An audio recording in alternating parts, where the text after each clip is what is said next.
ইউরোপের অনেক দেশে কফির চাষ হয়। সেই কফি এখন চাষ হচ্ছে টাঙ্গাইলের মধুপুরে। স্থানীয় কৃষক সানোয়ার হোসেন মধুপুর বনে এই কফি চাষের উদ্যোক্তা। গাছের আগা থেকে গোড়া পর্যন্ত শাখা প্রশাখার কফির ফলে ভরপুর, আর এই কফি চাষ করে ব্যাপক সফলতা পেয়েছেন তিনি।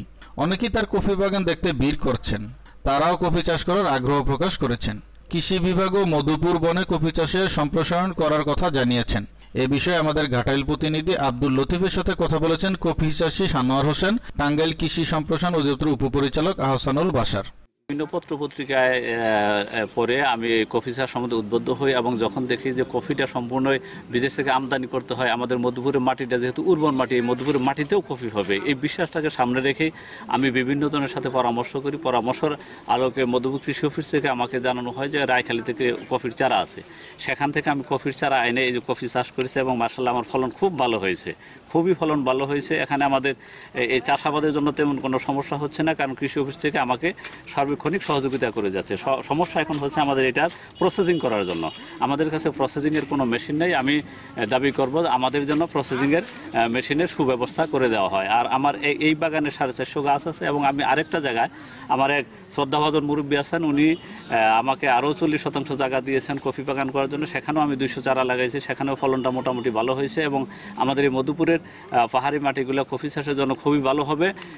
এবং আমি একটা জিনিস বলবো, এই কফি চাষের জন্য যে ধরনের টেকনিক্যাল সাপোর্টের প্রয়োজন, সরকারের পক্ষ থেকে আমরা যেন সেই ধরনের টেকনিক্যাল সাপোর্টগুলো পাই এবং কৃষি অফিস থেকেও আমাদেরকে সুপরামর্শ দিয়ে যাচ্ছে এবং এই টেকনিক্যাল সাপোর্ট পাওয়ার জন্য যে সমস্ত প্রসেস করা ওনা আমাকে বলেছেন যে এই ধরনের সুযোগ সুবিধাগুলো আমাকে ওনারা দিবেন। আজকে সানোয়ার ভাইয়ের কফির বাগান দেখতে আসছি এবং আমাদের বাংলাদেশের মাটিতে এত সুন্দর কফি হয় এটা আমি আজকে দেখে খুবই আনন্দিত এবং উৎফুল্ল যে আমাদের বাংলাদেশের মাটিতে এত সুন্দর কফি হতে পারে। এটা সম্ভব হয়েছে শুধু সানোয়ার ভাইয়ের একান্ত পরিশ্রম এবং প্রচেষ্টার ফলে। আমি এই বাগান থেকে খুবই আনন্দিত হয়েছি এবং সার্বিকভাবে সানোয়ার ভাইকে আন্তরিক শুভেচ্ছা এবং ধন্যবাদ জ্ঞাপন করছি। এবং পাশাপাশি আমি আরেকটি নতুন বাগান করব, এই বাগান দেখে আমি যেহেতু আনন্দিত হয়েছি সেজন্য ওনার কাছে সার্বিক সাহায্য এবং সহযোগিতা কামনা করছি। আমরা এসেছি তার এই কফি বাগান দেখতে। এই কফি বাগানটি অত্যন্ত একটি মনোমুগ্ধকর বাগান, যে বাগানটি আসলে আমরা এর আগে আমাদের এই এলাকায় কখনো দেখিনি, তথা এটাই আমার লাইফে প্রথম দেখা। তারই উৎসাহ এবং অনুপ্রেরণা নিয়ে আমি একটি বাগান করতে চাচ্ছি। মধুপুরের লালমাটিতে এই প্রথম সানোয়ার নামের এক কৃষক এই কফি বাগান করেছেন। এই কফি বাগানটি খুব ভালো হয়েছে দেখে আমি মুগ্ধ হয়েছি। এই মধুপুরের লালমাটিতে এই কফি চাষ এই প্রথম। এই কফি চাষকে এই কৃষিতে একটি নতুন মাত্রা, এই মাত্রাকে কাজে লাগাতে পারলে মধুপুরের কৃষিতে একটি নতুন মাত্রা যোগ হবে, অর্থনীতির চাকা সচল হবে। আমি এই সানোয়ার স্যারের কফি বাগান দেখে খুবই মুগ্ধ হয়েছি। আমি আমার বাংলাদেশে এইরকম কফি বাগান কখনো দেখি নাই। স্যারের এই বাগানে এসে আমি খুবই ভালো লেগেছে। আমার ইচ্ছা আছে যে এরকম একটি কফি বাগান করা। বাংলাদেশে একটা সম্ভাবনাময় ফসল হিসেবে কফির চাষ এখন উল্লেখযোগ্যভাবে করা যেতে পারে বলে আমরা যারা ডিএইতে কাজ করছি আমরা ইতিমধ্যে এই বিষয়টা চিন্তাভাবনা করছি। আপনারা জানেন যে মাননীয় কৃষিমন্ত্রী উনি বাণিজ্যিকরণের জন্য এখন বেশি জোর দিচ্ছেন, কৃষিকে বাণিজ্যিকরণের জন্য, এবং সেই হিসাবে কফি এবং কাজু বাদাম এই দুইটার উপরে উনি একটু গুরুত্ব বেশি দিচ্ছেন ইদানিং। এখন কফিতে আমাদের যে টাঙ্গাইলের যে ভূমির প্রকৃতি, তার মধ্যে মধুপুরের এলাকা, সখীপুরের এলাকা, এই জায়গাগুলো কিছুটা পাহাড়ি এলাকা। আমাদের পাহাড়ি এলাকায় কফি চাষের জন্য উপযোগী, সেই হিসাবে টাঙ্গাইলটা কফি চাষ করার জন্য একদম অ্যাপ্রোপ্রিয়েট।